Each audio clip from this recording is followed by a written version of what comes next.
Hey everyone, it's Camian Larson, Home Design and Renovation Coach here in beautiful Oregon City, Oregon. Today we're going to talk about something that is not talked about nearly enough, and that is the safety and security of your pets and children.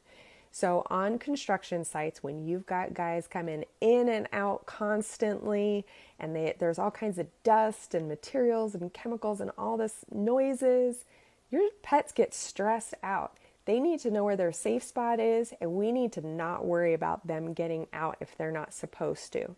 So have those conversations with your contractor and your spouse, whoever might be involved. Find out where those pets are going to go during construction.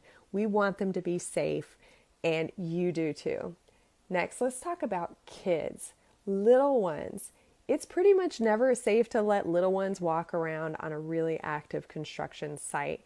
It's really hard to pick up all those little nails and screws and sharp things that happen during construction.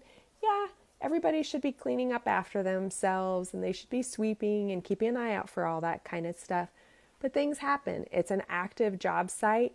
Don't let your child get caught out there and get hurt, whatever it might be. It is your responsibility to watch the kids, but it's always good to have a game plan with your contractor about how that's all going to get secured at the end of the day, and everyone's going to do their part to keep everyone safe. And that concludes our lesson today. Please visit my website, camianlarson.com. Give me a little support in the comments here. I'd love to hear what you think about this. I look forward to talking to you again soon. Thank you.